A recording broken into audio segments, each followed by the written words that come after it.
Welcome to Friday's edition of COVID-19. We're ending the work week with the daily tally little changed from the day prior.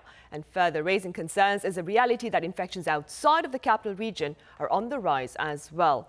Also, while countries across the globe are fighting COVID-19, one country continues to claim that it has no cases. We have details later on in the program. Here first is our Kwon Soa with the pandemic updates.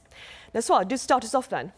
Sure, Sunny. Korea's daily caseload has dropped a little bit on Friday to 1,536 as of 12 a.m. But still, this is the third highest caseload for a single day that Korea has ever reported. 1,476 of those are domestic transmissions and 60 cases are from abroad. And throughout the entire week, infections have been at above 1,000. In fact, for the 10th straight day, cases have been at this level. And with that, Korea has now accumulated over 175,000 total infections. And with cases spreading across the nation, the government has raised the possibility of greater social distancing measures outside the metropolitan area. Let's hear from Prime Minister Kim Boo-kyum.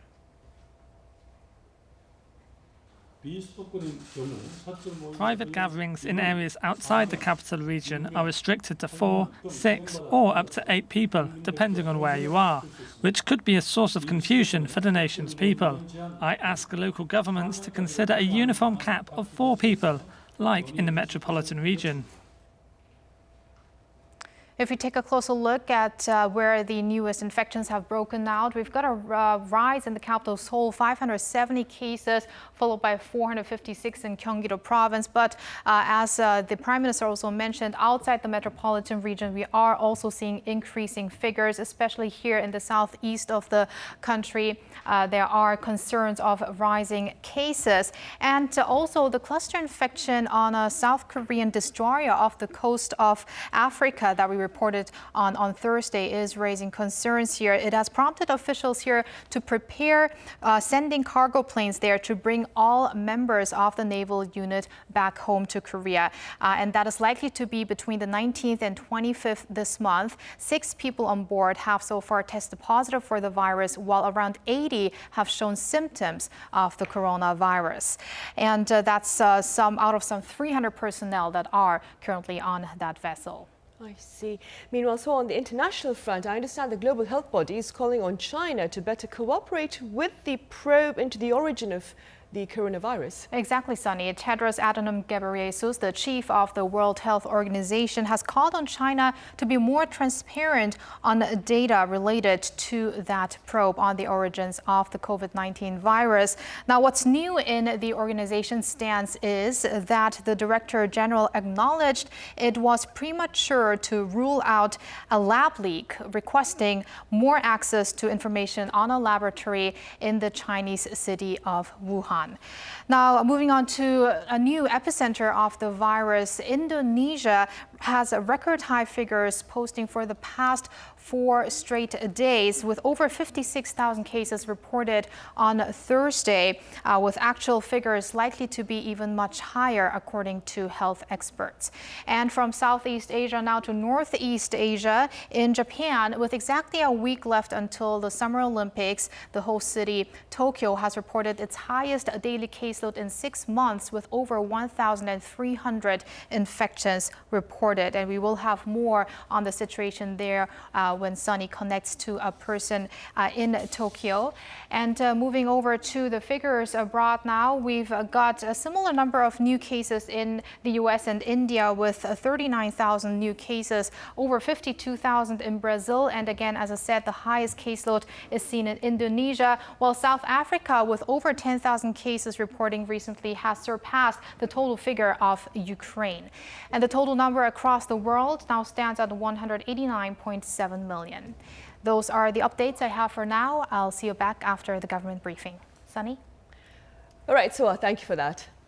Right, in neighboring Japan, preparations for the 2020 Tokyo Olympics are being further challenged by a resurgence in daily cases, especially in the host city, which has been recording over 1,000 cases in recent days. Now, for more on the situation there, I have William Pasek, a Tokyo-based columnist, live on the line. William, welcome. Greetings. Right, so what appears to be aggravating the COVID-19 situation in Japan? Well, about 80,000 visitors from around the world, apparently. Certainly there's been a lot of concern about this Olympics being kind of a super spreader event.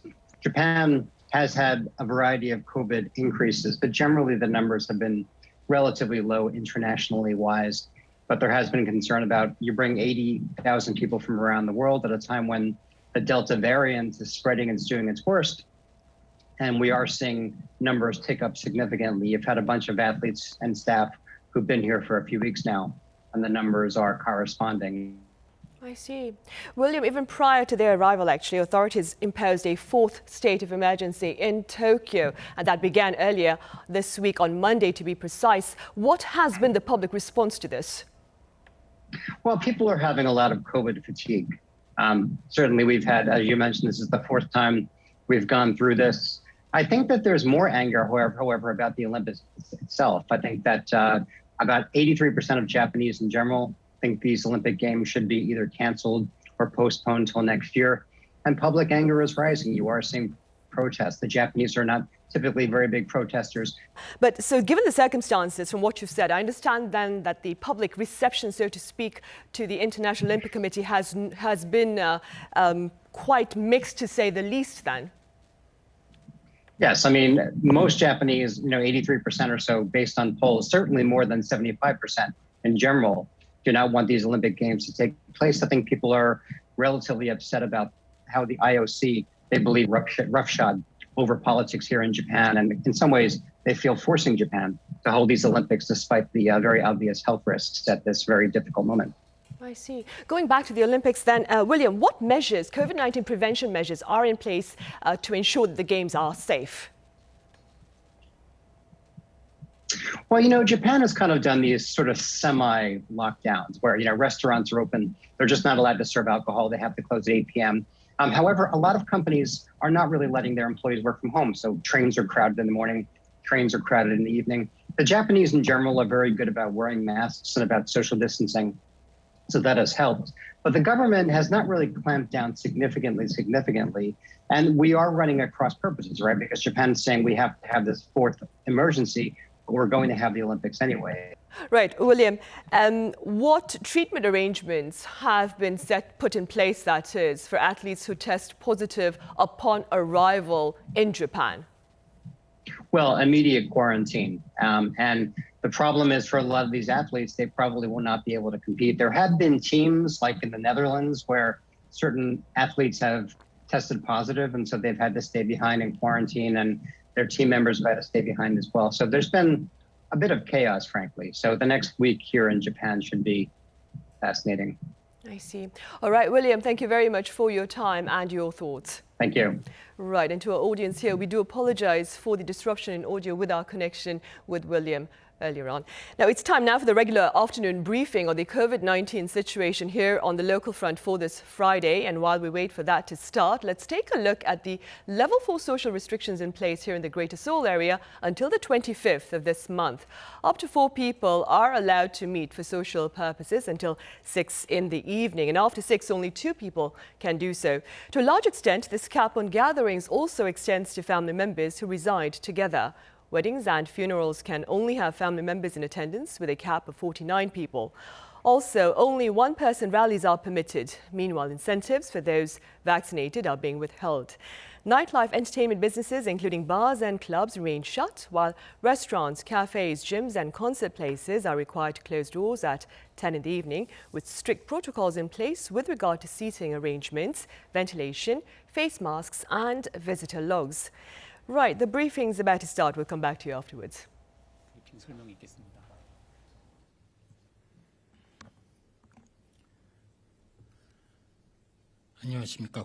Good afternoon, ladies and gentlemen. I am Kwon Junuk, and let us now begin our regular briefing on the COVID-19 situation for July 16th, Friday.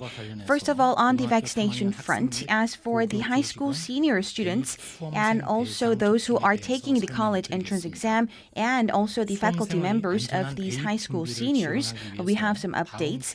And starting from next Monday for the next 2 weeks, this means from July 19th to the 30th of July, all high school seniors and faculty members, which account for about 640,000 people, they will be subject to the COVID-19 vaccination, and they will be given the Pfizer vaccine, and also in accordance to the vaccination center and also the regional educational offices, they have been given the schedule of these vaccinations, and they will be abided by each of the schools. And especially for these high school seniors, this is the first time that we are rolling out the vaccines to teenagers, and in order to alleviate any concerns that the parents or guardians might have, we are also exerting our full efforts to be fully prepared. And all of the students, they will be guided under the leadership of the teachers, and they will be getting their vaccines at the vaccination centers. And if they do not feel well on the day of vaccination, they can also postpone the date. And also, as for all of the vaccine recipients, we ask you to stay at the vaccination center for the next 15 to 30 minutes to watch your conditions closely. And even after returning home, you need to watch your conditions for the next 3 hours. You need to keep the injected area clean, and also for the next 3 days after inoculation, we ask you to also monitor your conditions closely. And you may experience swollenness or also irritations at the site of injection, and you could also experience fatigue and also muscle pain and fever and also nausea. However, these should fade away after 2 to 3 days. If these pain in the injected area or swollenness continue to persist, please have a cold cloth to cover your injected area. And if you are also suffering from other symptoms, we ask you to take the painkillers as well. And also after the inoculations, we ask you to refrain from having active and hard, intensive physical workout for the next 1 to 2 weeks. And also, if you are experiencing severe symptoms that hinder your daily lives, or if you also experience severe allergic reactions, you need to immediately visit a doctor as soon as possible. And if you experience any severe allergic reactions, including anaphylaxis, you need to immediately call 119 or also visit a nearby ER as soon as possible. And after a Pfizer and Moderna injection, you could also experience hardness in breathing or also other symptoms like heart inflammation diseases. And in this case, you need to go to the doctor immediately. And next, as for the supply of vaccine doses, here are also more details. And as for the coming Sunday, the 18th, we also have more than 1 million AstraZeneca doses to arrive in Korea. And we also have about 35 million doses to arrive until the end of August. And more specifically, we have about 835,000 of AstraZeneca and Pfizer under the COVAX facility, and also about 34 million from Pfizer, Moderna, and AstraZeneca, and about 100,000 Janssen vaccines. And also, as for hospitals, we are also seeing some cluster infections of COVID-19. And in general, starting from this month, we have seen a decline in the number of infections stemming from these clinics and health clinics and hospitals. However, in July, we are seeing a resurgence. And at a specific clinic, we have seen a total of 40 infections, and also which included 30 the users of these health clinics. And we also think that these infections could also spread further.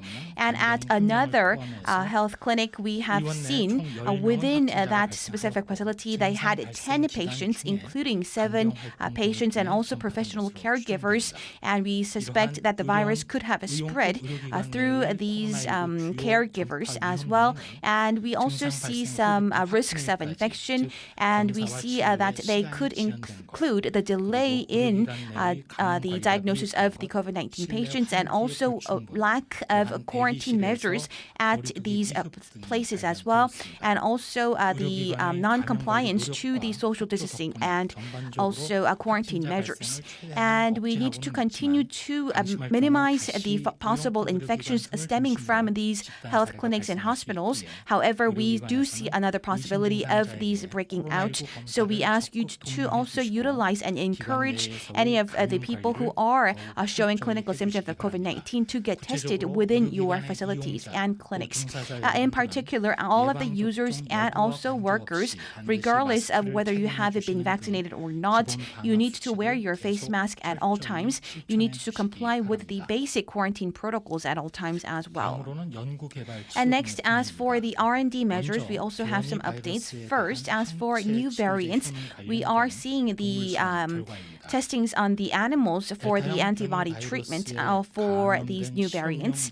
And we have been conducting our analysis on mice, which have been contracted with the Delta variant. And we see the Rekinora treatment, especially we have seen the efficacy of this specific treatment. In particular, as for the subject mice that have been administered with these treatment, where we have witnessed no weight loss, and they all survived. And we also saw a reduction in the virus size. However, as for the human trial, and also in order to confirm that these effectiveness also can also be effective within people, we need to continue to conduct further analysis. And to this end, we are also continuing to conduct the efficacy testings of the treatment on humans who have contracted with the Delta variant. And we will conduct these analyses and testings going forward. And we will also develop and continue our research on developing therapeutics against these new variants. And also, as for these government's support for the drug makers who are currently developing the COVID-19 vaccines, we have been giving out some questionnaires and surveys to them, and we have received a list of their feedback. And centering around our specific public institution on infectious disease, we are also conducting continuous support, including the provision of bio-grade 3, level 3 labs, and also more incentives going forward in order to lower the entry barrier for many drug makers here in the country. And also, as for the new variants samples cultivating, we are also cultivating continuous measures to cultivate the new variants. And we also have about 602 cases that have been cultivating across 58 hospitals here and labs. And we also have about 380 new Delta variants, and which has been on a continuous rise lately. And last but not least, I would like to mention the following. The COVID-19 outbreak here in the country is at a very critical moment. Right now, we are at an emergency and also at a crisis. And during the summer holidays, we understand that many people are enduring the inconveniences and complying with the social distancing measures, and many indices show that we are also conducting by these social distancing rules that are implemented by the government. Despite the fact that we are currently placed amid a crisis, however, we ask you to also continue to comply with these measures, as I am confident that we can overcome these outbreak with your participation. And once we overcome this specific wave, we can also see a decline in the number of new daily infections. And even if these infections do be on a downward trend, we also have some risks of resurgence at any time, as the size of the daily tally is at a very significant moment. And also we could also see emergences of new variants that are even more transmissible than these new Delta variant as well. And we are also very much concerned of a possible increase in the number of fatalities and critically ill patients. And we could also see increased fatalities among the younger generation as well. And against all of these backdrop, it is very important that we will continue to contain the virus and also minimize any damages together with the efforts put forth by the medical circles. And we are also continuing to exert our full efforts to contain the virus at hand. And also right now, it is very important to cope with and comply with the basic quarantine rules. And I am very confident that these measures can help us to contain the virus. Right now, under the scorching heat, we need to also take good care of our health, and this includes all of the medical workers as well. First of all, we need to overcome this specific wave, and we need to also speed up the inoculation. And once this happens, we can also return to a normal trajectory of these fightings against COVID-19. And we need to also think about the SMEs and also small business owners. We will also exert our full efforts. Thank you very much. Right, there was Kwon Junuk, Friday's afternoon briefing. What did he have to say, Soa? Well, first, he spoke quite extensively on a new group of people that's going to be vaccinated beginning next week. That will be senior high school students and faculty members of high schools. And this will be from Monday, the July 19th until the 30th. And it's the first time that Korea is now vaccinating teenagers, and they are expected to receive the Pfizer vaccines. So Kwon called on close cooperation by local governments as well as education bodies in preparing these vaccinations and assuring parents also on the safety of this process. He also called on the students to monitor any possible adverse responses, which can be muscle pain, headache, fatigue, or fever, but which usually goes away after 2 or 3 days. And he also called on refraining from strenuous physical exercises for a week after receiving the first as well as the second dose. And Kwon also mentioned that the current COVID-19 situation is a crisis here in the country, but that we can overcome this through social distancing. And he said that we are expected to, that we hope to hit the peak of the virus, the current wave soon, and that we will then have a downward trend. But he did mention some high risk factors such as the Delta variant, which he said is likely to become the dominant strain, and also that any other variants can appear as well as breakthrough cases. Last but not least, as we're also amid a heat wave, he said that the government is going to do its best in helping the medical facility that is working amid this heat wave. Right. All right, so stay safe and see you on Monday. You too. Thank you.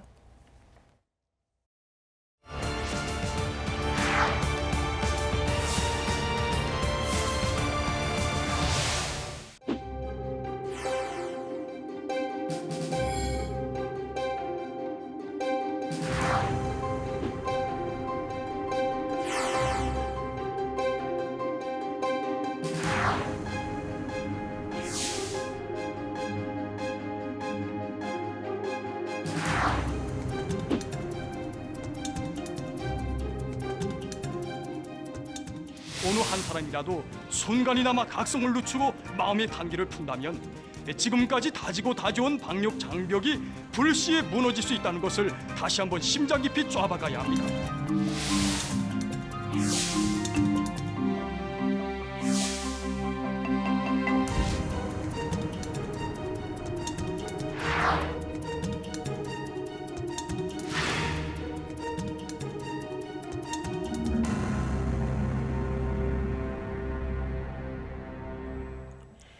Speculation remains rampant about internal conditions in North Korea amid the pandemic, which it claims has yet to affect its people. For more on the situation there, I have Dr. ChaJiHo from the University of Manchester. Pleasure to have you with us, Dr. Cha. Great to be here. Thank you. And joining the session virtually is Dr. GoMyungHyun at the Asan Institute for Policy Studies. Welcome, Dr. Go. Thanks for having me. Right, we'll start here in the studio, Dr. Cha. According to a recent report by North Korea to the World Health Organization, it has tested over 32,000 people and has found no COVID-19 cases. What are your thoughts? I see. I got that kind of question since the COVID-19 emerged in North Korea because especially in people in US or Europe, and they cannot, it is very hard to accept there is no COVID-19 cases actually in North Korea. So I had analyzed some kind of situation there and what is the vulnerability and the resilience of the North Korea health system and political system to respond to the COVID-19. And so I think there is some kind of risk factor like elderly population number is very high in North Korea and malnutrition rate and also non-communicable disease and those kind of things are very vulnerable factor. But on the other hand, the North Korea, as you know, the very highly controlled society. And so their political system, it is a bit easier than the other country to control the people's movement and social lockdown, and also the lockdowning the international border. And so combination of those kind of political response and North Korea actually began to control the international border in the very early page of the COVID-19 pandemic from China, and then based on the extensive healthcare workforce, not the health financing issue is still vulnerable, but the healthcare workforce, and they can they was able to respond a bit properly and using the community health doctors and screening any COVID-19 similar symptoms, and also on the other hand, the health communication or health education for encouraging awareness of the people's sensitivity on the COVID-19 or sanitation. Those kind of things did well. So I believe, and I don't know, there is no case, but the case actually is under their control. So it is my thought, but nobody can access to those kind of information outside North Korea. So it is just my thought. Right. Yeah. And Dr. Ko, how do you respond to the no COVID reality across the border? So I agree with Dr. Cha. I mean, it's difficult to believe. North Korea, as we all know, it's a very opaque society. Little information is coming out of the country in regard to the actual situation, COVID-19 situation in the country. But as Dr. Cha said, I mean, North Korea, despite the fact that it's a poor economy with a low level of technology, it has a very strong political control and social control. So, I mean, they've been very effective in implementing lockdown. I mean, some would say they have taken it too far by keeping not just a certain segment of the population, but the entire country isolated internationally for more than a year and a half. So they have that level of control, and that's conducive to successful quarantine. So, it's likely that that North Korea currently doesn't have clusters of infection in the country. There might be infections of COVID-19, especially along the border region with China, time to time. But overall, it's clear that North Korea has the situation under control. And then we can see that from indirect evidence or indicators. For instance, Kim Jong-un, who's very conscious about his own safety and health, has been shown on TV without wearing any protective equipment, such as masks, since mid of last year. And then North Koreans even conducted a major parade last year in the October 10th of Party Foundation Day. They showed that a big crowd in Pyongyang without wearing any masks. So these are indirect indicators, but it's likely that North Korea has COVID-19 under control, even though there might have cases here and there. Right. Dr. Cha, as you mentioned then, since the start of the pandemic last year, North Korea has imposed stern border control measures. Now, do you suppose that these measures, to a certain extent, have perhaps served to keep the virus out of its border, or relatively out of its border? So I also agree with Dr. Go, and so those evidence from the Pyongyang and people sometimes wearing mask or without mask they work, and so those kind of things I could see as a result of those kind of the complex public health measure and North Korea's success to control the COVID-19 at least until now, but I don't know if there is some regional difference in between the border area and the Pyongyang, and that is the outside of my information. But as I emphasize, is the North Korea socialist health system actually it is in theory it is very strong, and in terms of the number of the healthcare workers and also the healthcare system. But after the Great Famine in 1919 and chronic economic crisis, their health financing was broken, and on top of that, the problem is that sanction and no health system can be functional in those kind of sanction situations. So that can be the risk factor, but at least using the existing resource, they try to respond very quickly, and I think it works. But on the other hand, I will explain later. But my concern is that what is the multi-sectoral or negative impact of those kind of the very strict lockdown on the people's health or food security or local economy? That is the additional concern from this kind of success, I believe. Yeah. Right. And before we touch upon that then, Dr. Go, some US pundits believe North Korean leader Kim Jong-un has been using the pandemic to perhaps further consolidate his grip on power. What are your thoughts? So I would, for a more nuanced interpretation of the statement, clearly Kim Jong-un is in full control of the regime and the country, so there's no need to put more grip on power. But I think what's going on and what Kim Jong-un is clearly taking advantage of this crisis is to put more control on the society. North Korea has been, unlike some people's perception, has been going through some limited liberalization measures, especially when it comes to the economy. We know this in the phenomenon called the 장마당 or the market system.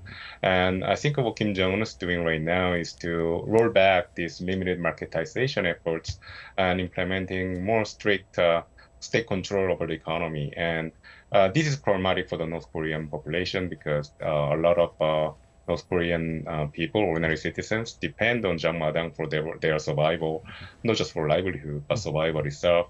But then if the state actually puts more control over the economy, oftentimes that leads to shortages, especially in food. And I think clearly the North Korean people are probably suffering from these shortages. And we are hearing news reports that that's indeed the case. So I think the reason why Kim Jong-un is doing this is because he wants to ensure that the North Korean state, is no longer vulnerable to outside pressure, especially when it comes to sanctions. The objective of the international sanctions regime is to mount pressure on the regime so that it gives up its nuclear weapons. And Kim Jong-un wants to show to the outside world that it's not going to, the regime is not going to give up its nuclear capability, even at the expense of its own people. So I think in that sense, that's what Kim Jong-un is intending to do with putting more control over the economy and the society. Right, and staying with the economy, Dr. Go, what more can you tell us about the economic repercussions, that is, of North Korea's border closure then? So the North Korean border closure has been very strict, and it's been in place for at least 17 months in a row. And so what happened was that North Korea's persistent trade deficit with China has very much closed. So that was, in that sense, a positive factor for the economy. But at the same time, the North Korean economy depends on the outside, especially on China, for not just economic trade, but also for procurement of essential goods, such as not just food, but then other essential items, consumer items, such as cleaning, hygiene items, as well as like clothing and all that. And those prices have skyrocketed in North Korea. So, for instance, the price of a lighter, North Korean people use lighter not just for smoking, but for cooking and to start at the stove and all that. And the price of lighter, for instance, in the marketplace in North Korea, has apparently went up by 10 times So these kind of shortages are clearly affecting the North Korean people, and Kim Jong-un, instead of trying to help the North Korean public by relaxing the very strict quarantine measures, such as the ban on imports from China, he's actually doing the reverse. He's telling the North Korean public that North Korea has to get rid of the so-called disease on dependence on imports. So it's clear that Kim Jong-un doesn't want to change the course of his policies. I think about instead, Kim Jong-un also knows that he cannot starve everybody in North Korea to death. So I think he's very open to the idea of accepting Chinese assistance on food. But then I think there are some issues with how to ensure that flow of assistance doesn't lead to spread of COVID-19 in the country. So I think there's some little bit of a problem there, but I think Kim Jong-un will ensure that while he keeps off the market in North Korea, he'll try to ensure that the North Korean people are provided with food, at least in a limited extent. Right, and staying with that, Dr. Chow, what have been the ramifications of this lockdown on the health and welfare of the people that you slightly mentioned earlier? Yes, as you expected, health and welfare and economic cannot be divided because the people's health are highly rely on their livelihood and access to health care, access to food, and those kind of things make a mix up result on the human health. So not only for the North Korea, economic impact of the social lockdown is the huge problem in globally, but a country like the South Korea or the US or some countries in Europe, and those countries have a minimum economic resilience. So even there is a strict kind of the lockdown or social distancing, but the peoples can survive in those kind of the situation. But in many countries like North Korea or the other poor resource country, and people's livelihood is highly rely on the kind of the daily market activity or business or those kind of things. So when the lockdown is kind of emerge in the larger country, and there is some end of the complex pathway from the COVID-19 lockdown, social distancing of public health measures, and the aggravate people's livelihood, and then it finally associate with the poor access to the minimum kind of health care or food or those kind of things. So as you expected, the COVID-19 and lockdown does not only impact on the people's kind of the infection, but also hugely impact on the overall human health. And so for the North Korea, we should aware on top of the impact of the social lockdown in related to COVID-19.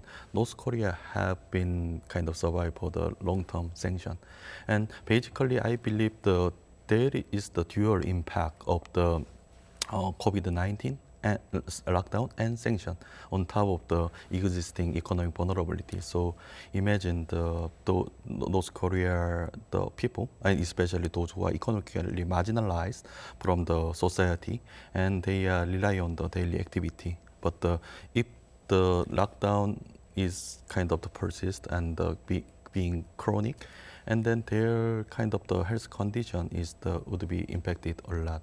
And on the other hand, because it is matter of the survival, and so in that case, if the social lockdown is prolonged, and then there is the high possibility of the hidden transmission of the COVID-19, because for the people's minimum livelihood, they need to engage to some smuggling business or those kind of things. And so currently North Korean government highly control those kind of movement, but I'm not sure if this kind of social lockdown is prolonged, and then what happened in terms of the hidden transmission of the COVID-19. Right, understandably. Yeah. Meanwhile, Dr. Chow, on the vaccine front, it has been reported that North Korea rejected close to 2 million doses of the AstraZeneca vaccine under the global COVAX initiative. What is known thus far about North Korea's stance with regard to COVID-19 vaccines? I see. I believe I don't know exactly why they denied those kind of the vaccine. There is a lot of complicated political motivation, also actual needs for securing more kind of the quality the vaccines for their society. And but in like the other country, COVID-19 vaccination and vaccine is not only for the human health issue, but also it is economic issue. Without vaccine, they cannot open the kind of their border, and their economic sanctioned economy cannot be stabilized in this situation. So, basically, North Korea, even they say there is no confirmed case of the COVID-19, but there is huge need to accept to receive the vaccine. But 2 million doses cannot cover those kind of the immunity in the herd immunity in the North Korean society. And so I don't know, but given the previous the humanitarian kind of strategy or negotiation strategy from the North Korea, this kind of action is a bit more similar to secure the more quality vaccine in later stage. And because I believe North Korea given the previous kind of vaccine coverage, and they have some kind of the good vaccine distribution system, even though the cold chain is highly needed for the COVID-19. So I believe that kind of complex issue are related to the current gesture from the North Korea. And Dr. Ko, how do you interpret North Korea's handling of matters related to COVID-19 vaccines? So I think I largely agree with Dr. Cha, but I think one of the reasons why there's so much delay in North Korea's accepting the delivery of vaccines from the COVAX facility is probably the fear that the aid workers themselves could be potential vectors of transmission into the country. And so the second reason, probably it's more of a main reason for the North Koreans, is that they don't want to accept the terms of the supply from assistance from the COVAX facility. COVAX demands the recipient countries of their vaccine assistance to ensure transparency of delivery, and then ensure that those vaccines are delivered to those people in need. And that's the reason why they want to ensure there's transparency in the process, in addition to logistic matters such as establishing cold chain to transport the vaccines and ensure they have a maximum efficacy. But then North Koreans, for instance, they're insisting, apparently, according to some news reports, they're insisting that they are not going to abide by the so-called indemnification waiver. It means that in case there's adverse side effects to the vaccines, the recipient country waivers gives up the right to claim liability or pursue liability claims for this kind of potential damages. So this is something that our other countries have accepted, but then North Korea is refusing to do so. So this is a wrinkle in the process. And so certainly, I think this is something that which it hasn't been confirmed, but based on North Korea's previous behavior, North Korea prefers more of a state-to-state assistance agreements rather than relying on the international organization, oftentimes because the state-to-state assistance actually implies much larger scale of assistance. Right now, we know that the COVAX facility is only going to make up to 2 million doses of AstraZeneca vaccines to North Korea, given that that's actually clearly very insufficient to vaccinate the population of North Korea, not even for reach the herd immunity level. So I think North Korea probably is angling for larger scale assistance from China and Russia also. I see. And meanwhile, Dr. Cha, do remind us about the importance of collaboration against COVID-19 between the two Koreas, and what do you propose to better perhaps promote such efforts? I see. Basically, as you know, the COVID-19 will not be end if any single country still remain the COVID-19 kind of in their country. So, the North Korea now is. North Korea said that there is no confirmed case, but we expect there is huge acute and long-term consequence of the COVID-19 and COVID-19 lockdown. And it may be kind of without kind of international cooperation or support, and the situation can be severe, and it means it's destabilized the North Korean society a lot. And so it is not good for the peaceful kind of strategy to build up the better kind of the peaceful relation with the North Korea. So not only for the public health needs, but also some kind of the diplomatic needs, those kind of cooperation is highly needed.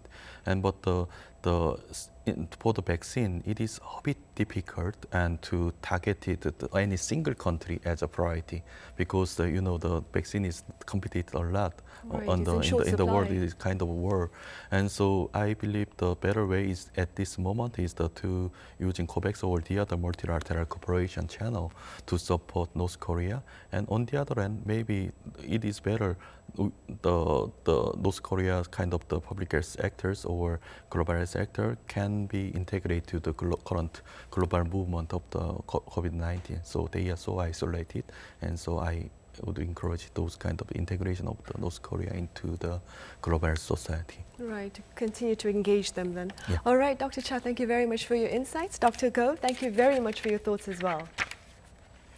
Right, pleasure. the summer heat wave has hit the country earlier than expected this year, so do take care and do seek to stay safe from COVID-19 as well. Have a good weekend. See you on Monday.